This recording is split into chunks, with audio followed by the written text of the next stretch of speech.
Let's begin with a word of prayer.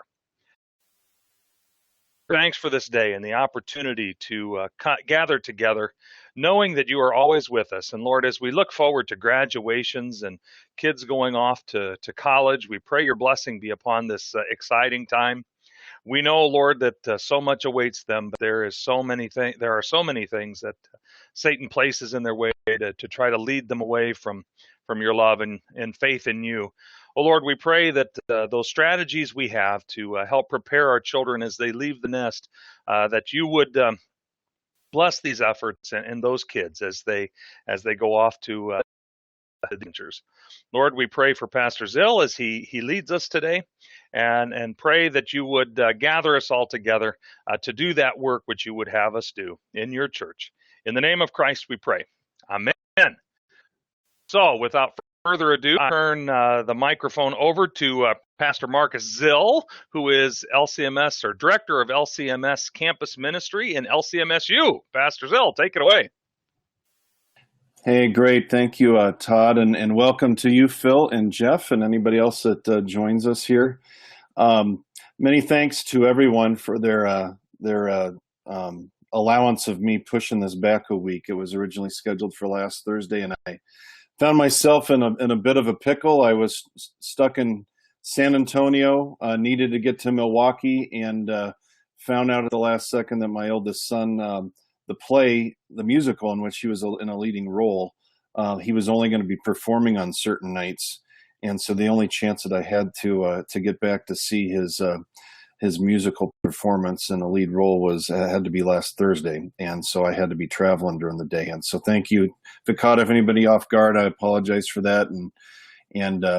But anyways, without further ado, it's great to be with you. I want to make sure I can kind of tailor this as much to those of you that gather with us today. But first, a little bit of infomercial stuff. I decided to get it out of the way real quick. I promised to not take about more than 5, 6, 7 minutes to just kind of fill everybody in on LCMSU. As you've probably seen by now, this is our LCMSU logo, our new website. I'm very excited about the fact that there is a renewed emphasis for campus ministry in the Synod. 3 years ago, you couldn't find campus ministry through the Synod's website. And so since that time, if you could go ahead and click ahead, Amy, LCMSU really started off with the Unwrapped Conference in 2013. We had over about 425 college students from, I believe, close to 100 campus ministries around the country.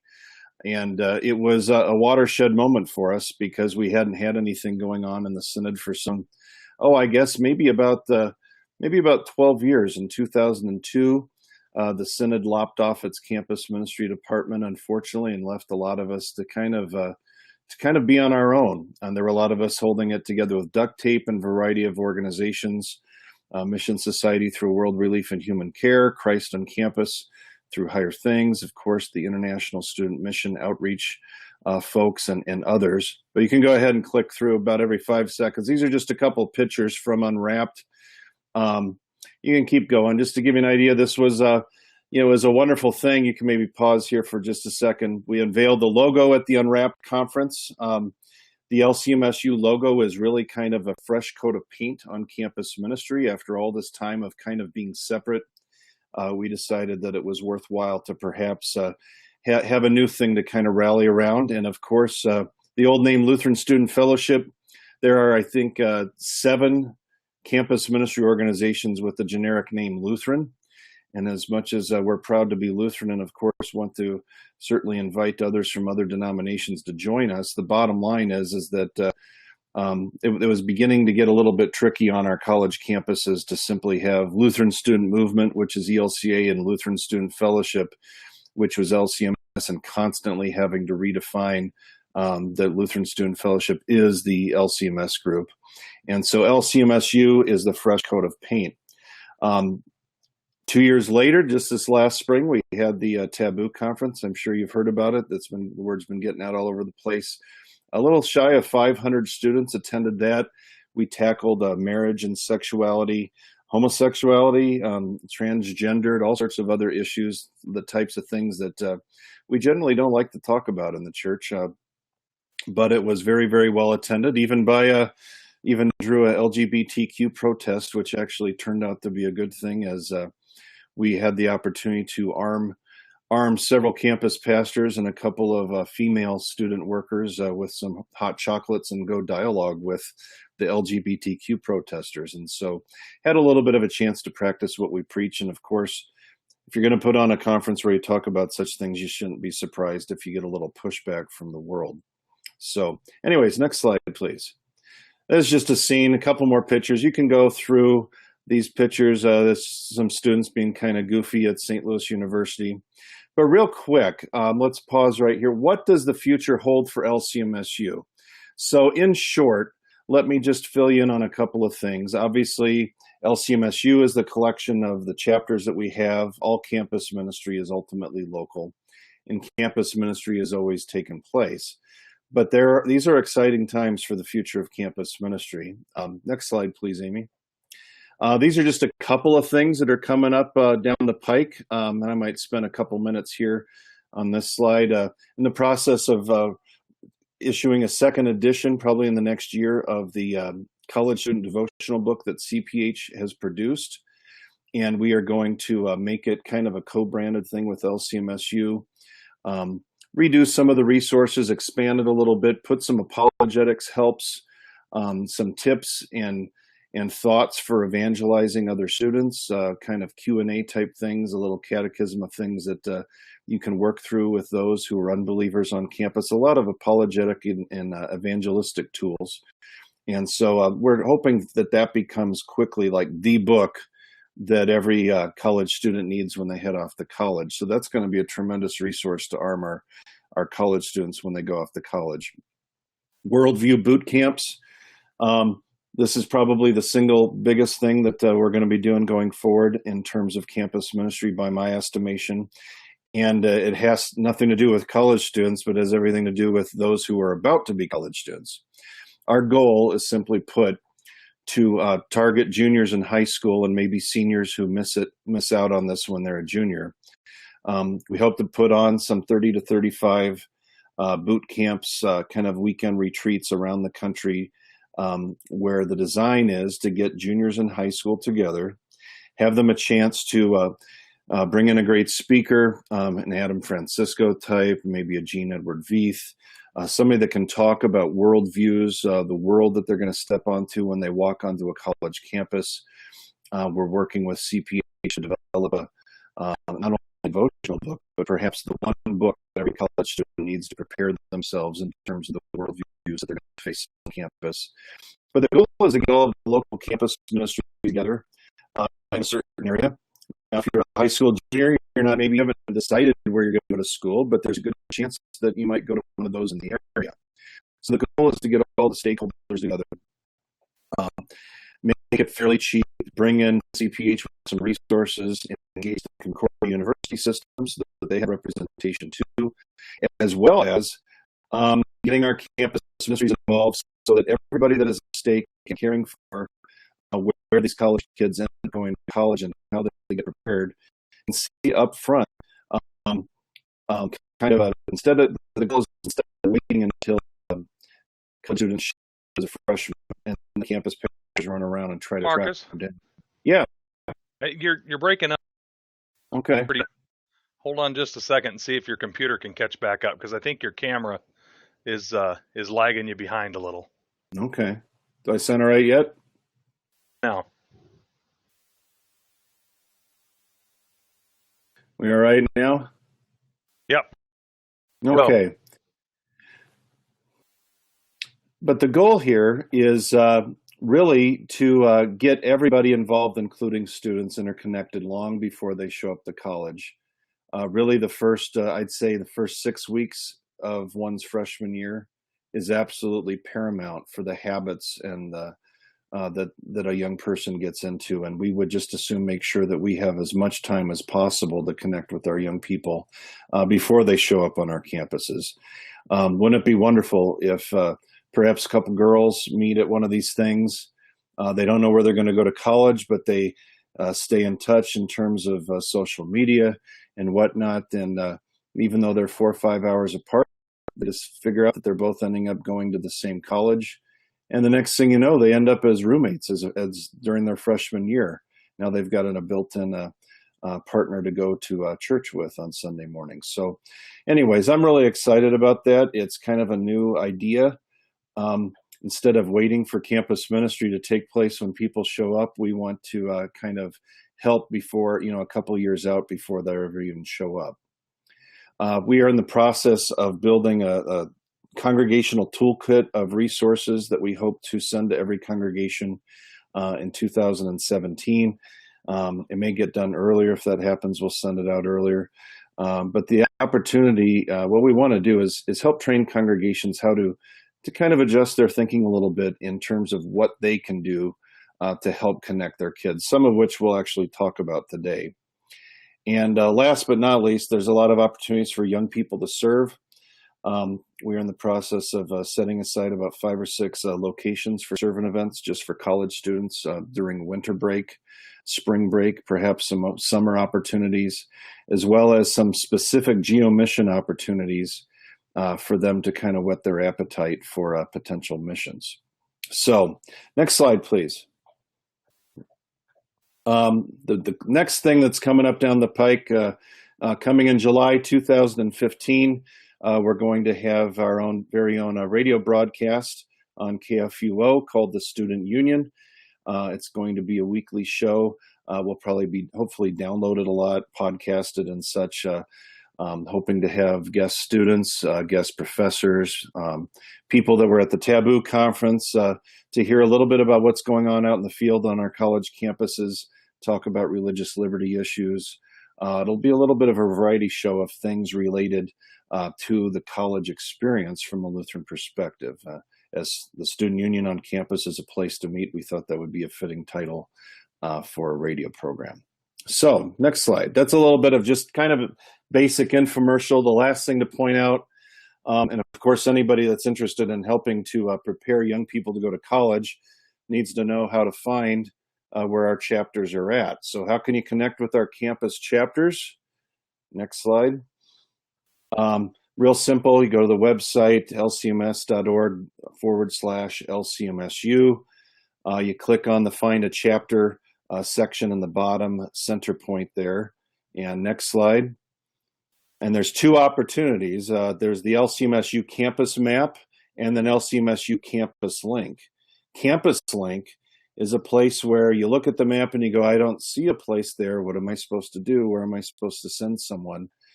That's basically a nice JPEG, and it sends a note to me or somebody that I work with so we can help work directly with you.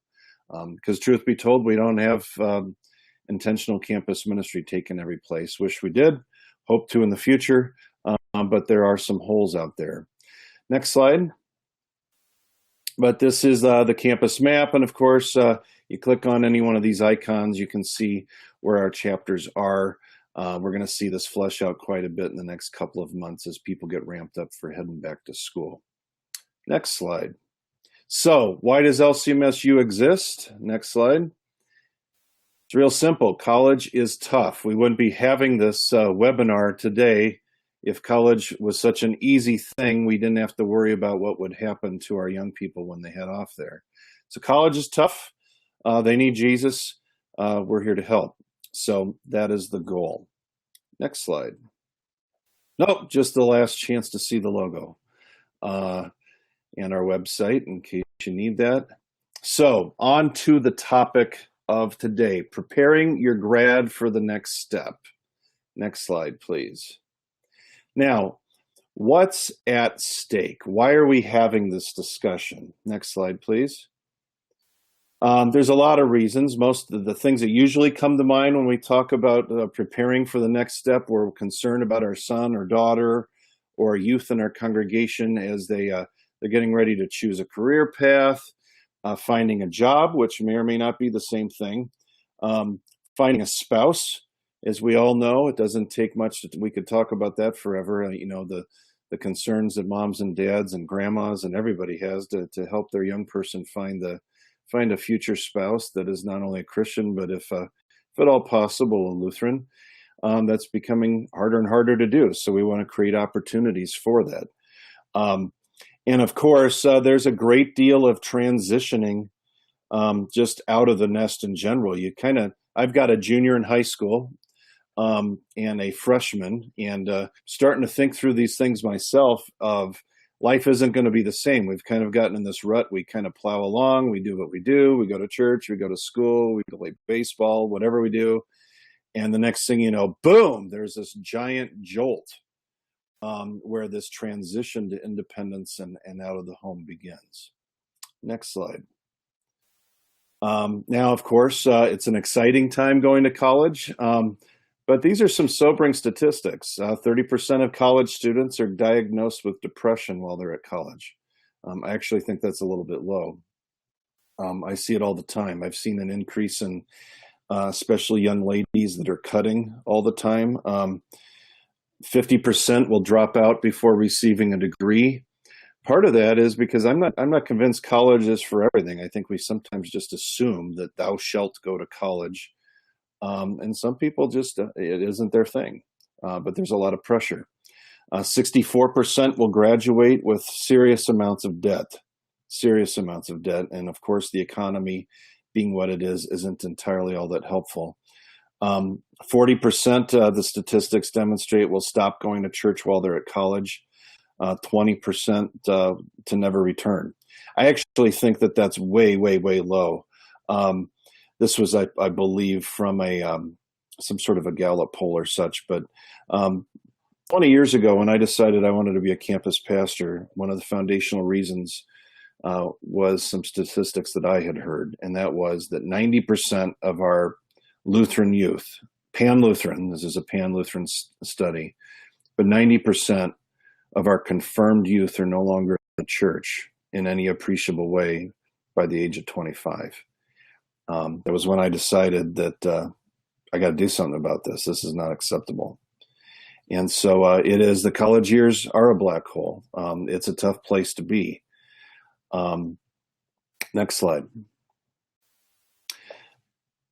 This is, to me, a fairly foundational question that no one asks.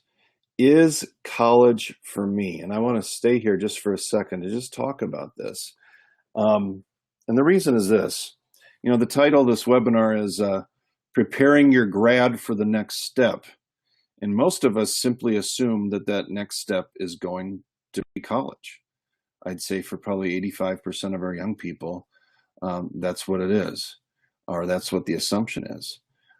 Yet you have those that decide to go into the military. You have some that might decide to go to some sort of a VOTEC school, to learn to be a mechanic or some other things. You also have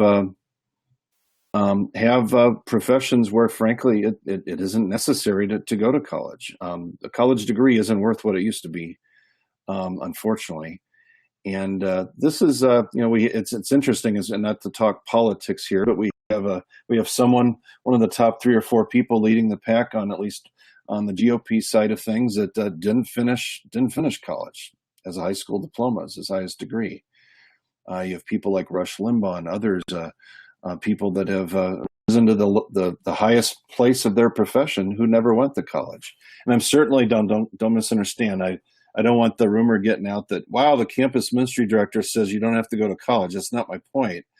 My point is that I think it's not worth bypassing this question early on when you're talking to, say, sophomores and juniors, because usually they don't even ask this. They just, well, of course I'm going to go to college. Everybody goes to college. My brother went to college. My sister went to college. My parents went to college. I'm going to go to college. And many show up and they don't really know why. And so I think it's at least worth having that discussion of why you're going to college. And I think it's frankly time that we not view it just as a given, and that we reclaim this idea that we need to have a love for learning. We need to have a love for learning. It's not just going to get to get a degree, to just have a degree, or to get a job, just to have a job, but that learning is important, that learning is fun, that learning is a part of life. And anyways, just a little bit of encouragement to not bypass the question, is college for me? I have 2 I have two boys, one of which I could actually see not going to college, and he's thinking about wanting to be a farmer. Yeah, we moved to the big city, Pastor Kolbaum, and my youngest son wants to be a farmer. How about that? But Attaboy. um, but anyways, there's a lot of pressure, and Jeff, you're right. We do put a lot of extra pressure, and there's kind of, young people are I at orientation fairs, summer before students show up to college, even when they decide where to go to college. I always love seeing the kids that show up that have, "Hi, I'm so and so. I'm undecided," because frankly, I think most of them are undecided. They just feel like they're supposed to put something down. So usually when I see, "I am a double major. I'm going to be a double major in pre-med and kinesiology," or whatever it is, I'm like, okay, you have no idea, do you? And so actually, I think it's a lot of young people do show up and they've got an idea, but the vast majority don't, and that's okay. And we need to teach that's okay. So anyways, so that's an important question. Is college for me? Next slide, please. What will our students face at college? Next slide. Okay. But you didn't expect to see a picture of the moon. One of the things that I like to help, let's assume for the sake of, since you asked the campus ministry guy on today, that we are talking about helping to prepare our young people to go to college. I would like to compare college like going to the moon. It's an overwhelming experience. It's huge. You can't breathe. You don't know where to go. And it can just be simply overwhelming. Many of our young people, especially if they grow up in rural small town environments, are kind of blown away. Even in a college town that's not a big city, where I was in Laramie, Wyoming for many years, it's not that big of a place. But it's like a city unto itself when you show up onto a college campus. And it's a little bit like going to the moon. And I would submit to you that if you're going to go to the moon, you kind of got to get prepared to go to the moon. You might have 6 months of training. You might need to study what the moon is going to be like, what the surface is going to be like, what the atmosphere is going to be like that you're going to be breathing. So that when you do show up and jump out onto the soil in your little suit, you're like, hey, I expected this. This is what I was trained to see. I knew I was going to run into the very things that I'm seeing. And it can be that way for a young person going to college. This is one of the reasons why we want to have these worldview boot camps and really kind of target juniors so that we can get them prepared as if they're going someplace like the moon. Next slide, please. So what are they going to face when they're at college? You have a very postmodern climate. Truth is very much under attack at every place. Truth is questioned everywhere. You have a pluralistic environment. It's a smorgasbord of ideas, secular progressive environment. And in many ways, we're seeing what's happened. I know in the 60s and 70s, we saw that the liberals among us, politically and otherwise, kind of began to take over our college campuses. And I regret that we kind of let them. Just said, yeah, whatever, college towns are liberal. That's just the way it is. Well, we're now seeing what we're seeing is what's happened when those kids are now the profs and are running around and have the chance to really kind of inflict a lot of their wild ideas on our young people. So it's a very postmodern, pluralistic, and secularly progressive environment. There's a lot of challenges, multiple worldviews. No longer do we argue things like truth. Instead, you argue based on emotion. We can see that just in terms of what's going on with the Baltimore riots or Ferguson. Everybody's quick to judge. It's about our emotional argument, not whatever the facts are or the truth is. This is very much what happens on a college campus. You very rarely get people together to debate facts. You do get people together to talk, to show one another that they care more about their side than the other. Hostile professors are on the rise everywhere. Every college freshman is going to face some hostile professor at some point. Of course, you add homesickness, young person showing up at 18, issues with independence, just learning what it's like to have all this time to yourself, to have the chance to to spread your wings. And of course, it's a terribly exciting time, but it's also something that they're not always prepared for. You have a lot of relaxed boundaries. College, you don't have to go to class. Right now, I'd get my kids up and make sure they're going to school. But when they're in college, you know what? They're on their own. They don't have to go to class. Usually about 3 weeks into the first semester, they realize that won't get them very far if they don't do it. Of course, the homosexual agenda is just rampant. You can't walk anywhere on a campus, especially as a Christian, and not be confronted to this. That's one of the reasons why we had the Taboo Conference. Licentious behavior, issues of religious liberty on the rise, and against Christians on our college campuses. And this is where we're at. In many cases, the Muslim student associations have greater freedom on our campuses than our groups do, and it's a cause for concern. There are a lot of decisions that a young person faces when they show up to college. Who are my friends going to be? What kind of clubs am I going to join? This whole time management thing. Now, instead of going to class 8 hours a day, now I only have 2 or 3 hours of class. Some days I don't even have a class. What do I do with my time? I've seen a lot of young people get totally messed up because they have no time management skills whatsoever. And of course, all the decisions that you're going to make about your career and then keeping your faith. Now, of course, there's a lot of opportunities to mature in your faith, to grow in your faith, to confess the faith, to witness to the faith. One of the things I'm most excited about these worldview boot camps, and it might be about, 9 to 12 months before we see the first one, is that the way I see it, if we can, instead of us campus pastor types running around trying to track down kids, their first couple of months on campus, what if instead of them sliding out of the faith, they're that much more ready because they've gotten prepared before they show up? That gives me 4 years instead of 2 or 3 years with them, and they can be walking, talking, confessing, baptized children of God to their neighbors and the opportunities that they have on campus. So that's the context. Next slide, please. So how can parents and congregations prepare their youth for the full collegiate experience? Next, please. Some don'ts. Start off with the don'ts, and then I'm going to have some do's. Don't let them slip away in the first place. We have to step up what we do, and I think we almost need to redefine youth ministry a little bit. Like I said, what we're trying to do is reach down into their high school years to keep them connected. We shouldn't assume anything about your youth. Don't assume that they're going to this kid's going to show up to college. He's going to be just fine.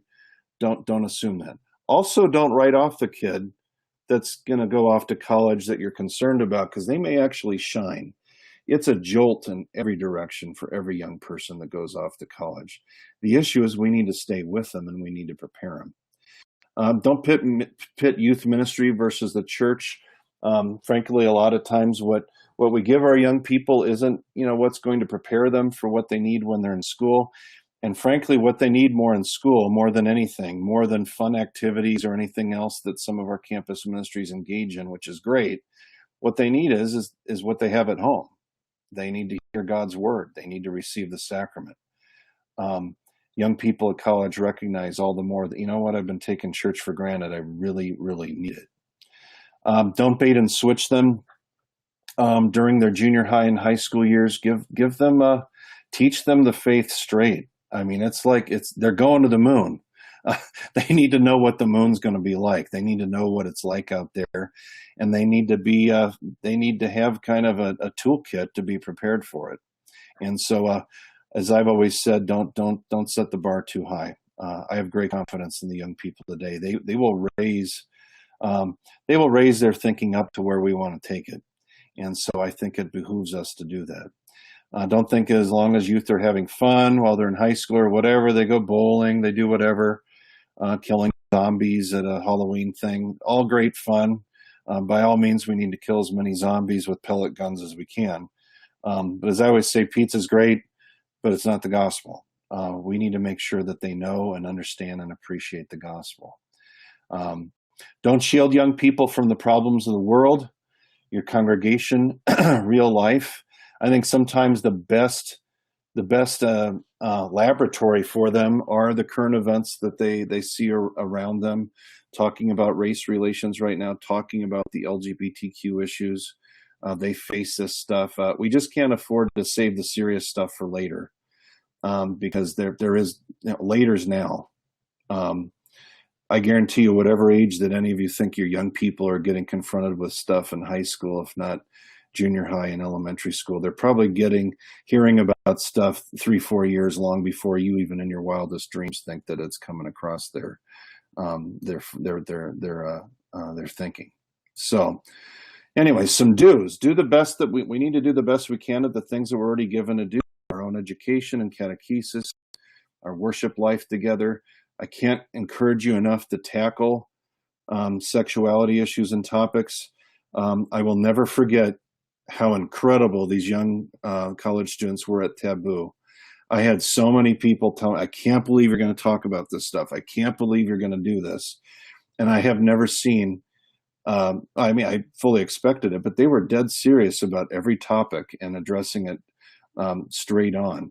They are confronted with this stuff, and they need to know that their pastors, their parents, their youth leaders, everyone is willing, even though it can be uncomfortable, to tackle these issues. Do your best to strengthen relationships so that they know you care. Families, one another, pastor with his young people. A strong encouragement to get young people involved in the service of the church as early as possible. Young people are dying to serve, but they oftentimes don't feel like there are many opportunities in the congregation for them. Anything you can do, like post-confirmation age, even we have a couple weekly ushers at my church here in Albuquerque that aren't confirmed yet. And I know there can be some complexities depending on what you ask your ushers to do, but the point is get them involved. Help them feel involved, like they're a part of the life of the church, and they will seek that out. Integrate them wherever possible, and of course, as always, be authentic. Young people, they have a good BS meter, and they can sniff things out if you're not being upfront and honest with them. They want the truth, and they want to know that you're passionate about it. So raise the bar for them. They can handle it. They're great to work with. So next slide, please. So how can parents and congregations help their youth connect to a campus ministry? Well, in addition to that map that you can go to at lcms.org/LCMSU, this is some pragmatic stuff. Start talking about college early, and do it when there's no pressure. Talk a lot about what they would like to do with their life, not so much where they want to go to college. Go visit nearby colleges. I think a great thing for youth groups would be to just go to an event on a college campus somewhere, even if none of your kids end up going to school there. Go to a campus ministry. What a great road trip for a college group, for a youth group to say, hey, or a pastor and his own family, or a parishioner and their family to just go check one out. Sophomore year, why not? Go see what one looks like. And so go visit colleges so that they can be, the first time someone shows up on a college campus shouldn't be their first day of their freshman year. They need to feel a little bit familiar with it. Catechize towards the issues that they will face on campus. I hope to help do a little bit of something about that with these worldview boot camps. But again, talk about these issues. Current events are a great place to start. Some of the best places, if you have road trips, some of the best catechesis I've ever done is in a suburban on a 12-hour trip. You have a chance to talk about anything and do kind of stump the pastor kind of things, or stump the adult and ask whatever they want. Nothing's off limits, and see where it takes you, and kind of address what's making them tick and what they're concerned about and thinking about. Develop strong family relationships, family and individual devotional life. Many of our young people are going to go to places where they are going to be all by themselves on campus. This last Taboo conference, we had 32 young people 32 college students show up for the conference without traveling with anybody and without knowing anybody. They just came on their own because they're on their own. They maybe have a local church, but maybe they're the only college student that goes to church. And so there's going to be a lot of loneliness on campus, and anything we can do to teach the rhythms of the family altar and individual devotional life, getting them to use like the treasury of daily prayer, things like that are huge. Stressing the doctrine of vocation and in all of its facets. Not everybody views college as getting a job. What am I going to do for a job? But I guarantee you, nobody teaches anything at our state universities about what it means to be a man, what it means to be a woman, what it means to be a mother or a father. This is not taught. And if it is, you probably don't want it to be taught. And so we need to teach these things. Usually we wait until somebody gets pregnant or they get married, and then we think, oh, well, now we got to try to hope that they figure it out. And of course, the school of hard knocks and the school of seeing good families and whatnot helps them. But why not tackle these? These are the kinds of topics that, even though they maybe don't think they need it, I think in high school is the time to start. Get in touch with a campus ministry or local congregation where they're going as early as possible. If you know where you're going to go to college, you know where your son or daughter is going to go to college. Let's say they're a junior and they think they're probably going to go there. Take a weekend off, go to a football game, whatever, go there, stay overnight, and go to the church that your kid would likely be going to church. Anything you can do to get them as familiar as possible with that church or that campus ministry before they have to show up on their own is huge. And by all means, I've seen a lot of parents drop their kids off and then leave once all the stuff's in the dorm room. Drop them off, stuff's in the dorm room, let's go out to eat, we're out of here. No, stick around. Go to church with them the next day, because it's going to blow their mind to perhaps go to church by themselves for the first time. Everything's different. Everything that they're familiar with back home is no longer there, including the pastor, including the people in the pews, a lot of things that they've taken for granted. Go to church with them. There's no greater gift than any parent. And it doesn't even need to be a parent. If you're an elder, if you have an elder in your church that has season tickets to the football game, give them some extra cash. Tell them to hang around and take the 2 or 3 college students that go to school there out to lunch after church. Say, hey, I'll meet you up for lunch. I'll take you out to lunch after the divine service on Sunday. That encourages them to go and gives them someone to talk to and a reminder of home. But go with them to that place before and during college. It is so hard. I'm blown away that any young person shows up on their own to a new place completely solo. And so anything you can do to minimize that and go with them, so much the better. Next slide, please. Just a couple more things. How can congregations remain connected to their youth while they're at college and if and when they return? Because, of course, it's not just about preparing them to go to college, but how do you kind of continue to stay with them? Next, please. Just kind of rapid fire here. Go with them to church right away. Plan trips periodically so you can do that. Pray for them publicly and privately. We're in the process of developing kind of a rite of farewell for college students.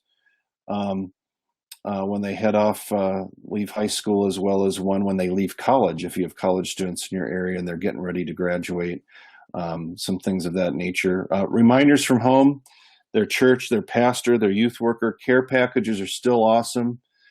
As much as society has changed, you still can't beat a homemade chocolate chip cookie. It's just not possible. Care packages are still awesome. And one of the greatest thing, Valentine's Day care packages. You got to keep in mind that everything at college is social media. Something, they still go to their mail and hope to get actual mail, and it blows their mind when they get something in the mail.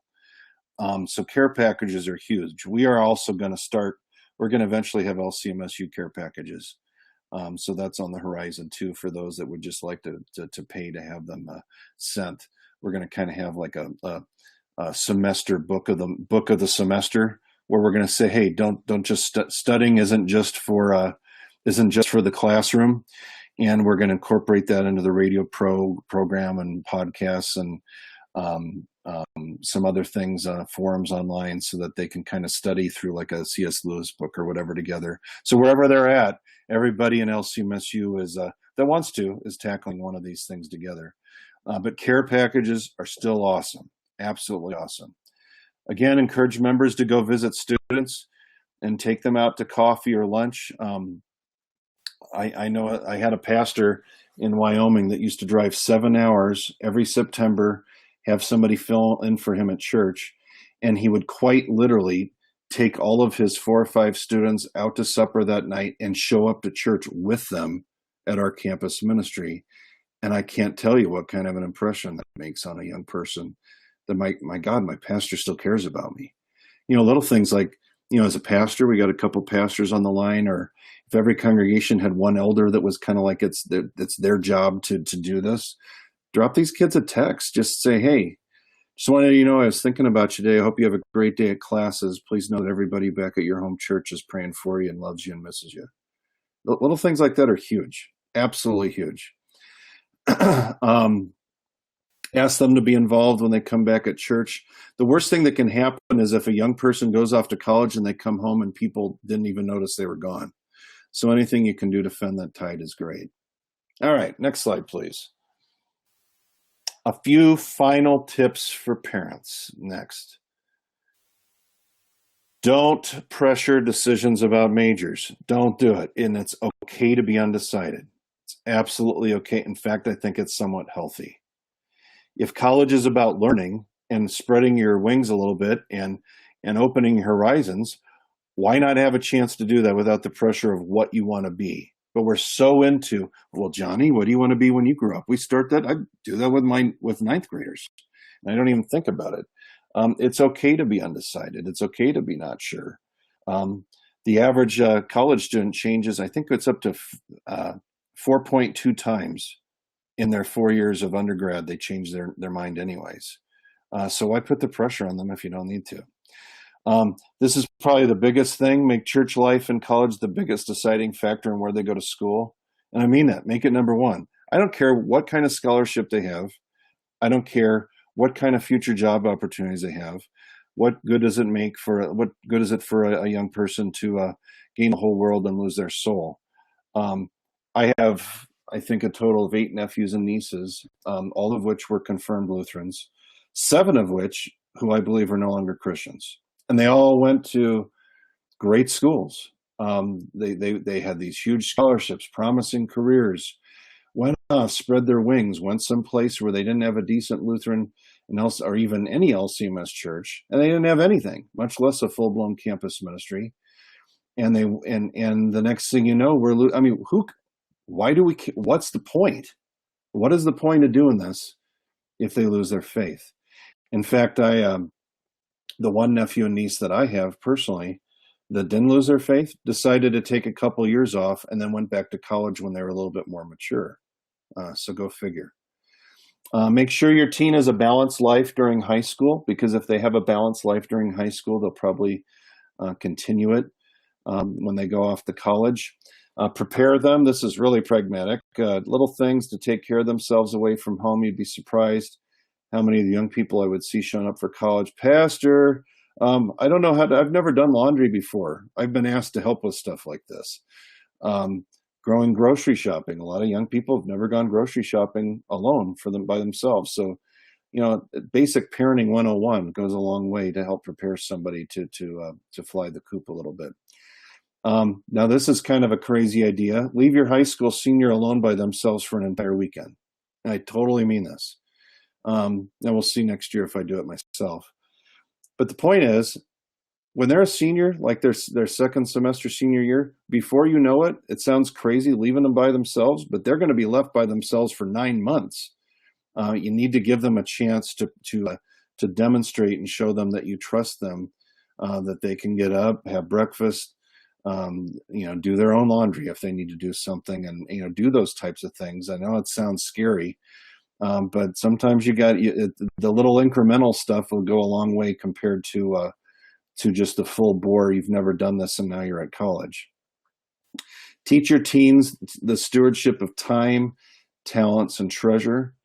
Young people, many of whom don't know how to balance a checkbook. They don't know how to, all income is disposable income to them.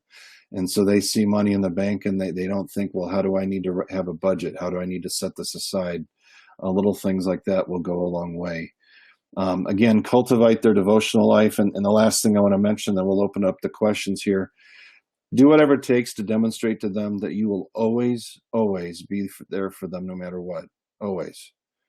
As a longtime campus pastor, I considered it the greatest privilege that I would have somebody call me at 2:30 in the morning, freaking out about whatever. Not because I wanted to wake up at 2:30 in the morning, but because they knew that I wanted them to, and they were going to take advantage of that. Like I said, going back to some of those beginning stats, there's a lot of depression. The last thing I want is someone to think, well, the last person I want to bug is my pastor or my parents or whatever. So make sure that's very, very clear to them that you would run through walls for them and whatever it takes. Not to coddle them and not let them be independent, but so that they know that you're going to be there. Real quick, I'll answer this next slide here just to kind of wrap it up again. College is tough. Our young people need Jesus. Will help. So, Pastor, what I mean by balanced life is not spending all of your time studying, having fun, going to church, having a stewardship of time that says that, it's important to have some time away from studying too. I have seen young people become so consumed with studying that they don't develop in any other way while they're at college, and they don't have time to really just, college should be fun. It should be, they should be able to get up on Saturday morning and go hiking somewhere or go snowshoeing or whatever with some friends, rather than just saying, no, every single I got to study. We want them to be compulsive about this stuff. And we certainly don't want them to think that the grades are what all that matters, so that they think, well, I really don't have time to go to church. So it's just kind of a general statement that, our young people need to I see too many of them taking 20, 21 credit hours. Can tell you, I ain't going to see them as a campus pastor if they're that busy.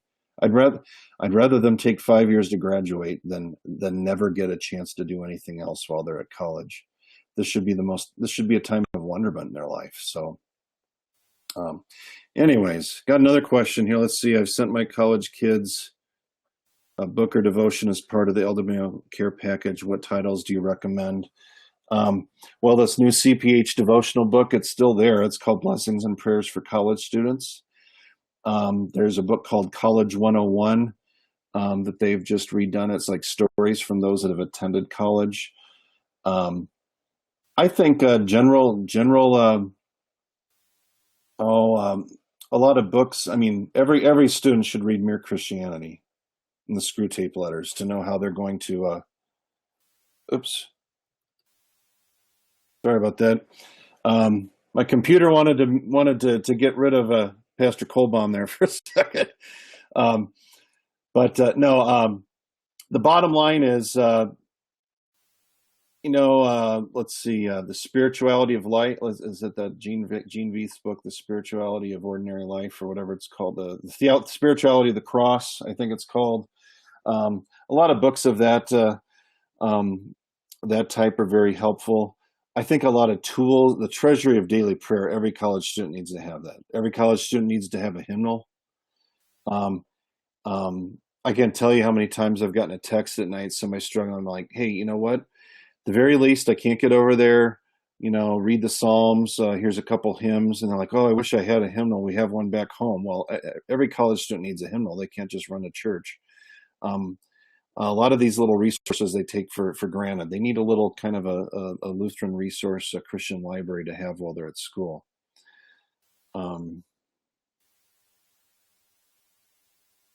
Yeah, that Geertz to Live with Christ. There's a book, Henry Hayman's on Being a Christian, is a fantastic book. We maybe need to produce a list of things like that. 25 books every college student should read or have, kind of a thing. Um, let's see, Mike, Operation Barnabas. Yeah, one of the things that college students, what makes them tick, life issues make them tick. Defending their faith, religious liberty issues make them tick. Caring for our military, I believe, is an area where we can really, nobody does this on campus. There's a lot of similarities between military chaplaincy and campus chaplaincy, because those in the military that are doing, and chaplains, they serve young people at a transitory time in their life when they're away from home.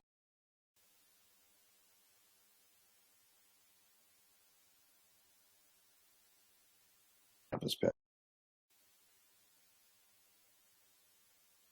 care for the vets that go back to school, the ROTC folks that are on campus. I think there's a lot of natural connections in terms of service that it's a way for our college students to give back. So. Good. I think we lost your audio for just a minute. I got it back in time to get the gist of everything there. Okay. Marcus, on that. Well, that was with the question with Mike. I just wanted to bring up, and great questions here so far, and I appreciate everybody's thoughts on this. But I like that you brought up the idea of vocation, and not just the vocation we're going to be moving towards, but the idea of college as a. Did you lose me? Am I gone? Yeah, you're back now. So just say it again. Okay, good. Oh, it was so profound. I could never repeat. No, I like the idea, maybe through the boot camps even, the idea of preparing our students for vocation. I'm going to type it. Yeah, go ahead. Why don't you type it? I think for some reason. Here. I think do you have my audio back now? Yeah, I've got it. Okay, I think my camera's hanging things up. You had brought up vocation and the idea of not just preparing students for the future vocation that they'll have after college, but through the boot camps and preparing them to be prepared for the vocation of being a student. Well, and that's true. We assume that they know how to do this, and they don't. And frankly, and I'll just say it, a lot of times there's a big debate that goes on with a lot of us in campus ministry where we take money away from our campus ministries. We don't have campus pastors or ministry workers in a lot of places, and then we say, oh, the cheap way is to get the students to do everything. And well, there's a lot of things that our young people can do on our college campuses. Their primary and I certainly am in favor of finding those places for them within every campus ministry. Still, their primary vocation, and we forget it, is to be a student. What does it mean to be a student? What does it mean to? But that's not just the only one. What does it mean to be a neighbor? What does it mean to? Many of them, they end up with a roommate. It kind of blows your mind that we still have a situation where you show up as a freshman and you get thrown into a little box with someone that you don't know who may share a completely different set of values as you. That's insane when you think about it. I mean, my two sons would never want to sleep in the same room, and they've known each other their entire lives. But yeah, being a student, what does it mean to be a student? How do I budget my time, my talents, not everybody has an older brother and sister. This is why I know a lot of, we had started doing it before I left, thinking about having kind of adopt the high school student times for, hey, come to the University of whatever and spend the weekend or a night and go to church with a college student from your home congregation.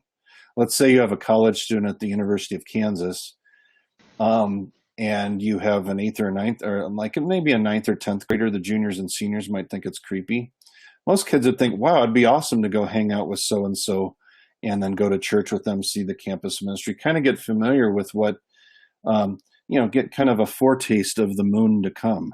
in terms of that analogy. But yeah, we need to do a little bit of teaching them how to be a student. Well, and I love your moon analogy, Marcus. I think that's a great place to go to understand. That helps us wrap our mind around just how foreign this thing is that a lot of us just, like you said, take for granted that they'll just be able to handle. Well, I mean, you don't know what it's like. You show up as a freshman in the Theater 101. You're taking Theater 101, and the first day in class, the guy says, I hope we don't have any Christians in here, because if so, you're going to have some issues in this class. I mean, for those of you that may have seen the God is Not Dead movie or some of these things, setting aside some of the theology and whatnot in that movie, the bottom line is that this stuff happens. It happens all the time, and there's an open target on Christians right now. I hate to say it, but it's true. Oh, so very true. And Pastor Cuttis has a great comment here about the struggle that not every Jesus-related thing is really of Jesus, and there's so much going on there too. It's a great a great comment. Well, and that's absolutely true. I mean, it's not uncommon to hear, well, InterVarsity or Campus Crusade, in the absence of an LCMSU chapter, it's just the same, isn't it?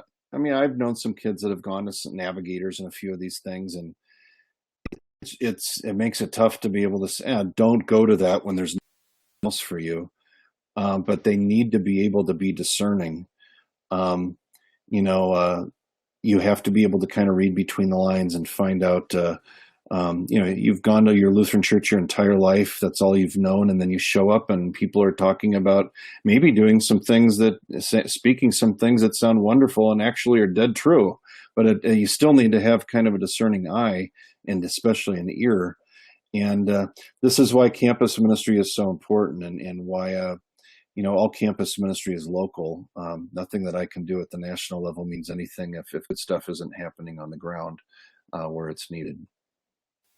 Well, and I go back again to your concept of the boot camps. I've been so excited about that since you first kind of threw that idea out there. We're ready here in our office to partner with you to get one going out in the country somewhere. So I think that's a great way to get kids prepared and like on a local level. No, and like I said, well, I appreciate your kind words, Todd. And that's why, to me, I don't have any desire to tell anybody how to do anything locally. I have every desire to do what I can to help. If you think of kids as a baton, we have to pass that baton on from confirmation age in high school to college, and that's where we're losing it. Campus ministry doesn't matter if we don't have young people to reach out to and to keep track of. So it seems to me that's job number one. Well, I don't see any more questions or comments showing up in the chat section. If you've got one, throw it out there real quick. I just mentioned at the very beginning of the chat when you logged on, and maybe before we started scrolling down there, you can scroll back up to the top of that feature, and there's a link there where you can download Marcus's PowerPoint for today. I think that'd be a great tool to use at the local level to help some parents and things get ready for this daunting task, knowing I've got two kids already in college. Both of them will be 5-year. Marcus, you'll be glad to know they've done all sorts of stuff, and now they get to be 5-year students. But I've got one who's a sophomore, and it scares me to death preparing another one to get ready to go. So all the tools that we can have at our disposal.